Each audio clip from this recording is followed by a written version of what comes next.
Hey, what's up, lightboltjoe here. Today we are going to discuss the 2001 feature animated film Scooby-Doo and the Cyber Chase. So this is the last Hanna-Barbera / Warner Brothers Pictures co-production of Scooby-Doo.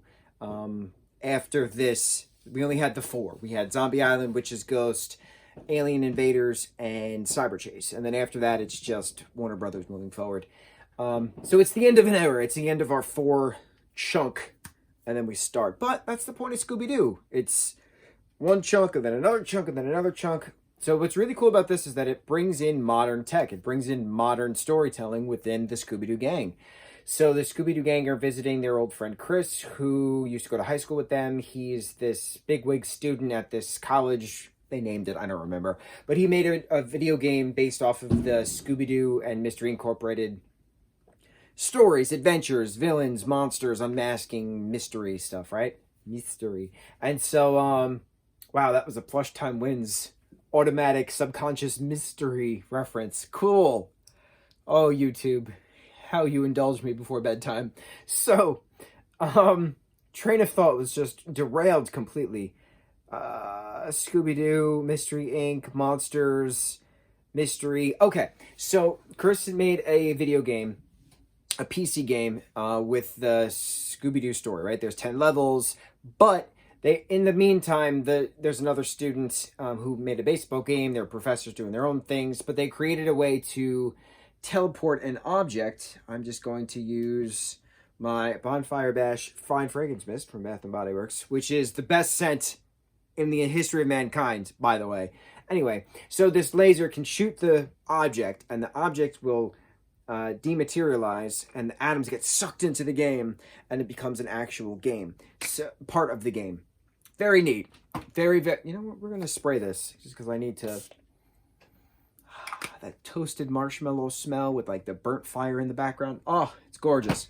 So the gang go to college, but prior to them going to college to visit Chris, there is a virus that is zapped out of the game. But it's a matter of how the hell does a virus get zapped out of the game, and then it's now wreaking chaos on the school.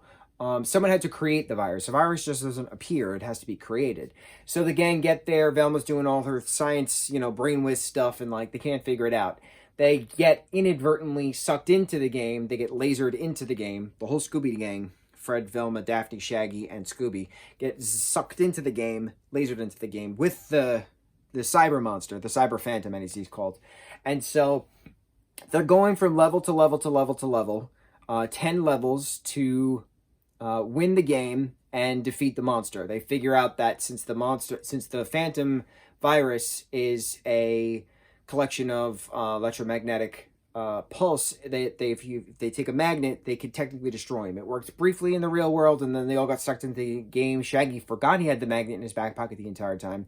So they're going to different levels. We start up on the moon, we go to the gladiator arena, we're in a coliseum, we're in a prehistoric era, even though there's woolly mammoths, which Velma comments on in a prehistoric era, which is fun. But then we're going to different things. We culminate at a boardwalk, carnival, fair, amusement park thing, and an arcade as well. And we have the original Scooby-Doo gang from Scooby-Doo, Where Are You?, the TV series from 1969.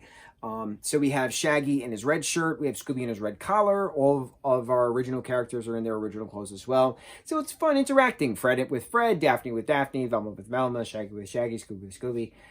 Very cool seeing the tent together. And they're all trying to figure out a plan to stop the cyber phantom. And so they figure it out. And Shaggy realizes he has the magnet. He and company create a trap, destroy the monster in the game. Scooby gets the last box of Scooby snacks. That's how you win each level. You have to get the box of Scooby snacks hidden on the level. And so the 5 get teleported back out of the game, realize that it was the co-student who made the baseball program, who was the villain the entire time, who made the virus. And so that was the unmasking of the villain. So what was really cool about this is that it wasn't a costume. It wasn't a guy in a mask. It was a guy behind a keyboard. So the keyboard was the mask. So different. And it's so neat seeing the joint duo of Hanna-Barbera and Warner Brothers working together to bring it into a modern age. You got to realize, Scooby-Doo started 1969, right? So that was a long time ago.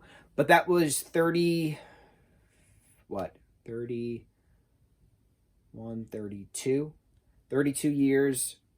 Wow, that's weird thinking that. I am 32 years old right now, right? Okay. That is how old I actually am. I was born in 1990. It is currently 2022. I am therefore 32 years old. And so the show was 32 years old by the time that this movie came out. That's so weird to think that. 32 all around. But it's neat seeing the difference. It's neat seeing the character development. It's neat seeing the character design change to reflect modern times. 1969, there was no computers nor video games of that magnitude. Video games weren't even a thing in 1969. The 70s is when video games started to come about, thanks to Atari. But it's cool seeing change of times.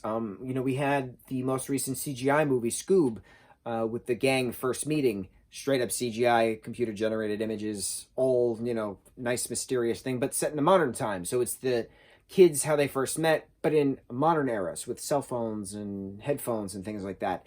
Scooby-Doo just transcends different generations. I don't know how else to say it. It was very big when I was a kid because it was the third iteration when I was a kid. It could have been the sixth iteration, to be honest. I don't even know. I know that my mom's sister, my aunt, loved Scooby-Doo as well, and she was an OG. She was an OG Scooby-Doo watcher from 1969 throughout the 70s, throughout the 80s. The Ghoul School movie in the 80s. Oh, we gotta talk about Ghoul School. Actually, there's a lot of movies and TV specials, 80s, 90s, and then the feature films. 98 Zombie Island, 99 Witch's Ghost, 2000 Alien Invaders, and then 2001 Cyber Chase. So it's just so cool watching it transcend. It's so cool watching it continue on. I want there to be a Broadway musical, to be completely honest. There's been musicals at like community theaters, but like not a Broadway show. I want a Broadway show. Oh, Scooby-Doo, man. Scooby-Dooby-Doo, where are you? I love Scooby-Doo. I love the characters. I love the gimmicks. I love the messaging. I love how it's changed so much. We did talk about Scooby-Doo, Where Are You, the original show, and a lot of that stuff is actually that is not politically correct anymore. But Scooby-Doo adapts. The age-old adapt or die.